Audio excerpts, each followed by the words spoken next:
Definitivamente alguns de nós, ao estarmos numa prova, vestibular, resolvendo exercícios, a gente se depara com uma dificuldade que é especialmente saber da fórmula e naquele momento não entender como usar ela, em qual exercício usar ela, o que fazer com ela e esse tipo de coisa. Para essa conversa de agora,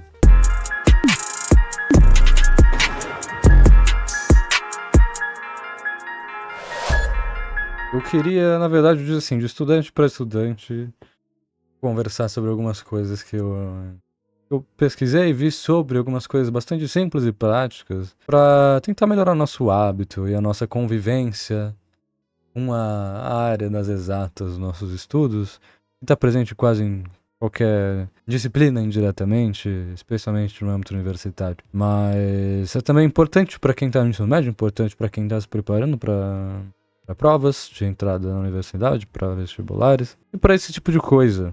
Pra gente começar, vale dizer que talvez a gente tenha uma relação um pouco ruim com a matemática de maneira geral, principalmente antes de chegar no universitário. O universitário realmente requer da gente um pouco mais, requer da gente uma relação um pouco melhor com a matemática em si, a matemática pura. Dito isso, quero tentar conversar com vocês tentar convencer vocês de que talvez só saber as formas não basta para algumas situações, especialmente no âmbito universitário, e que talvez seja necessário mais do que isso, para podermos conseguir mais e aprendermos realmente, nos dedicarmos fielmente ao que a matemática é como ciência e como teoria. E falar um pouquinho sobre o que cientificamente a gente pode dizer sobre a pedagogia do ensino da matemática, e como a gente pode melhorar com aplicações práticas simples, clichês, mas que a gente às vezes precisa relembrar um pouco disso e testar, para ver se realmente não nos ajuda. Então a gente pode começar dizendo por que a fórmula, apesar de ser muito importante de ser lembrada, não garante que a gente sabe o que a gente está fazendo. Porque as fórmulas são tipicamente resultados de raciocínios, normalmente mais complexos, e não exatamente o raciocínio do processo lógico matemático. Então, quando nós, como estudantes, memorizamos essas fórmulas, nós perdemos uma bússola, talvez que guia a escolha da fórmula correta, ou a interpretação do problema. Para mim, talvez, subjetivamente, o que é o principal problema envolvendo o estudo da matemática é o problema de interpretação do que determinado problema requer de mim. Porque em algumas avaliações e provas, a gente tem a oportunidade de fazer elas consultando fórmulas que são dadas pelo material, pelo professor. A gente tem a terrível experiência de não saber o que fazer com elas, embora elas estejam na nossa frente. E isso é uma coisa que, naturalmente, só saber as fórmulas não vai te salvar naquele momento. Então, por exemplo, saber Bhaskara não significa reconhecer que o problema é um caso de equação quadrática, pensando especialmente em termos de ensino médio vestibular. Na universidade também você tem que reconhecer fórmulas quadráticas, naturalmente. Aqui é um bom ponto que você pode saber a fórmula de Bhaskara, pode saber a forma de resolução de uma equação quadrática, e não saber exatamente o que é uma equação quadrática, como é o comportamento dessa equação. Não saber reconhecer que o problema é uma equação quadrática. É realmente bastante comum. A gente tem também uma espécie de ilusão de familiaridade quando a gente vê a solução de um exercício pronto e aquilo nos parece trivial. Muitas vezes, ou parece fácil. Parece que nós olhamos para aquela questão e falamos, ok, isso aqui eu sei resolver a partir daqui. Mas a gente está reconhecendo um padrão, não produzindo ele exatamente, né? Não produzindo essa familiaridade de verdade. A gente reconhece um padrão que aparece em alguns exercícios, mas alguns exercícios vão apresentar padrões variados, vão apresentar situações mais diversas. E nesses exercícios a gente não vai conseguir aplicar o que a gente sabe, porque nos falta respaldo lógico, tipicamente. Aqui vale citar um pouquinho sobre algumas ideias de estudo no geral. Então, a gente tem um autor bastante conhecido na área, chamado John Swallow, que elaborou a teoria da carga cognitiva, vai dizer que quando o aluno tenta resolver um problema novo, partes de memória de trabalho, o que ele chama de memória de trabalho, são ativadas. Então, de interpretação de texto, de lembrança da forma de manipulação algébrica e de atenção a detalhes como os sinais e as unidades. E erros do tipo desses tópicos aqui ditos, de interpretação, de lembrar da forma, de manipulação algébrica, desses detalhes de sinais e unidades, acontece porque a memória de trabalho tem limites. Então aqui vale uma dica também prática, que a gente ouve bastante falar, mas às vezes a gente não leva tanto a sério. Mas que talvez valha a pena testar em algum momento. Então, outra estudiosa da área, a Manu Kapur, mostra pra gente que errar antes de ver a solução, inclusive, aumenta o que ela vai chamar de compreensão profunda. O erro ativa alguns processos cognitivos de tentativa, hipótese e reorganização. Cerebralmente mesmo. Esse termo nem existe, mas de forma cerebral mesmo. E a gente tem, né, uma questão do ensino médio da universidade, que é uma recompensa por acertar rápido, pelo não erro. No entanto, essa punição ao erro, exageradamente, ela gera algumas coisas que não são positivas e que poderiam ser, na verdade, uma motivação a corrigir aquilo que não foi feito corretamente. Mas o que nos causa, em maioria das vezes, é uma certa ansiedade, o medo de fazer aquilo de novo e errar mais uma vez. Uma dependência excessiva de fórmulas que já vêm prontas, que são importantes também de serem lembradas, mas que a gente não compreende por que elas existem, por que elas chegaram naquele ponto. E isso nos causa um menor raciocínio exploratório, de explorar as nuances de cada tipo de exercício. Então a gente tem algumas falhas que são muito comuns em matemática, e que eu começo o tempo todo, que a maioria das pessoas cometem o tempo todo, que é, às vezes, falha de atenção em troca de sinais, de menos e mais, erros conceituais, esses aqui são especialmente difíceis, mais complicados de lidar. De não entender o que a operação representa.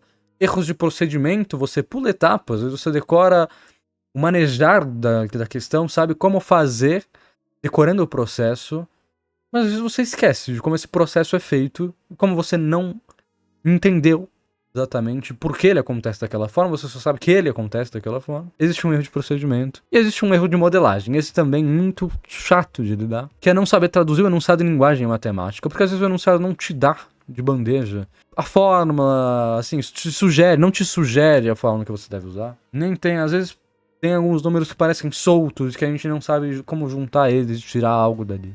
Isso é um problema que deve ser combatido. Aqui cabe dizer também alguns problemas e algumas diferenças que existem entre o ensino médio e a universidade. Então, no ensino médio a gente tem alguns problemas principais. E são conteúdos extensos, como a gente tem pouco tempo, especialmente porque no ensino médio nós estamos tipicamente estudantes que querem uma vida dentro da universidade, graduandos, pelo menos, tem que focar em Enem e outros vestibulares. A gente tem umas aulas no ensino médio, que são, em alguns casos, exageradamente expositivas. Pode ser, alguns podem gostar desse tipo de aula. Eu particularmente não tinha muito problema com aulas expositivas, mas eu sei que existem dificuldades apresentadas por alguns estudantes com somente expositivas. E você tem alunos que decoram métodos sem entender os fundamentos por trás. Isso é um problema, inclusive, delicado de lidar, porque o ensino médio, às vezes, precisa passar essas coisas em um tempo limitado. Ele não consegue estabelecer uma base fundamentada matematicamente. Por uma questão de tempo, por uma questão de demanda. Isso é uma coisa mais profunda. Se pensar, mas também é um problema que a gente pode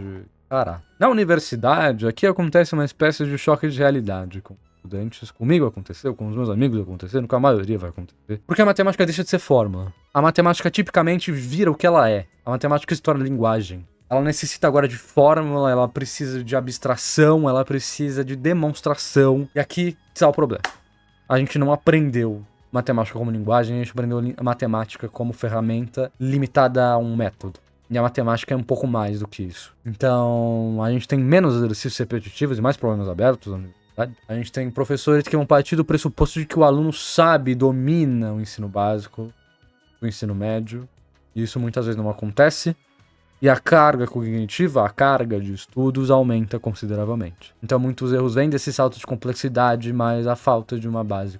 E aqui cabe a gente recomendar algumas coisas, que são ditas por especialistas, estudiosos dessa área. Então, uma das ideias é aplicar o que a gente chama de prática distribuída, que é tipicamente não estudar tudo no mesmo dia. Então, algumas pesquisas em psicologia cognitiva, de autores como Bjork, como Heidegger, vão mostrar pra gente que estudar determinada quantidade por dia, um pouco por dia, nos gera uma menor chance de errar e uma maior retenção dos conteúdos. Revisões espaçadas durante longos períodos de tempo também fortalecem a memória de longo prazo. Naturalmente, isso tem que ser casado com um planejamento previamente estabelecido, para que você não dependa de ver tudo ao mesmo tempo antes de avaliações, de provas, de vestibulares, porque isso vai realmente prejudicar. O seu aprendizado é inevitável. Então, isso naturalmente tem que ser casado com um cronograma estabelecido previamente. Tem também o que a gente chama de interleaving. É uma mistura de diferentes tipos de problemas. Então, resolver sempre um tipo de problema pode criar uma falsa sensação de domínio na gente. E misturar diferentes tipos de problemas obriga nós, como alunos, a escolhermos a estratégia correta entre várias estratégias. É uma habilidade essencial para provas, especialmente aquelas que não vão te entregar de mão beijada o que você deve realizar para chegar na resposta aos exercícios. Outra coisa que é interessante e que pode soar como algo um pouco fora da casinha, mas explicar pra si mesmo o raciocínio que está sendo feito, em voz alta mesmo, pensando em voz alta, ajuda a consolidar o nosso entendimento e nos ajuda a perceber algumas inconsistências antes de errar. É uma forma de nos voltar a uma forma de concentração mesmo, de conversar com nós mesmos, de estarmos focados naquilo que estamos fazendo nesse momento e não pensar enquanto divagamos, não olhar para o exercício enquanto divagamos com outras coisas. Isso nos impede de tentar prestar atenção em mais de uma coisa ao mesmo tempo. E trabalhar com erros mais direto, né, nossa proposta, em vez de apagar aquilo que você errou. Estuda por que aquele erro aconteceu, tenta enxergar aonde aconteceu, qual etapa falhou. Se foi interpretação, se foi um problema de pressa, se foi um conceito que você não tinha entendido direito. É um exercício positivo para se fazer também. E a gente pode criar alguns modelos mentais, então se forçar mesmo no começo a compreender por que a fórmula funciona e por que ela torna o uso da matemática para aquele problema mais automático e flexível. Então, por fim, cabe a gente sugerir, ou pelo menos conversar aqui sobre algumas aplicações práticas que a gente pode ver.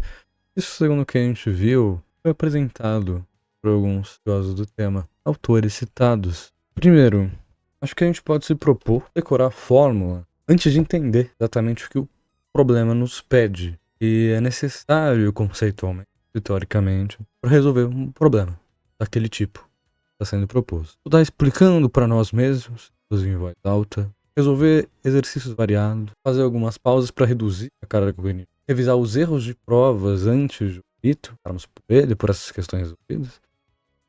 Nos permitamos errar, dica recomendada. Escrever a solução de cabeça um dia, depois fazer sequência. Guardar a nossa memória de longo prazo. Em disciplinas avançadas, em problemas avançados, é interessante até desenhar o problema, buscar simplificações desses casos, verificar limites e fazer essas verificações uma prática também. E vale a pena ser testada. Naturalmente, errar. Mas é importante que a gente dissocie isso de uma ideia de fracasso, de nós capacitados a fazer esse tipo de coisa. Tudo é mais prática do que parece. As coisas são menos dotadas de iluminação, necessitadas de dom para se resolver. Especialmente uma linguagem como é matemática. Como uma linguagem ela precisa de esforço para ser aprendida. O problema está mais voltado a como nós lidamos com o erro nesses problemas. Mas é possível tomar alguns hábitos, alguns testes para ver que nós conseguimos melhorar. Com a nossa conversa hoje, isso também já nos vai bastar. Claro, esse é um tema que pode render outras conversas, um cronograma de estudos. Acho que vale a pena realizar outras conversas para isso. Então, nós nos vemos nos nossos próximos encontros.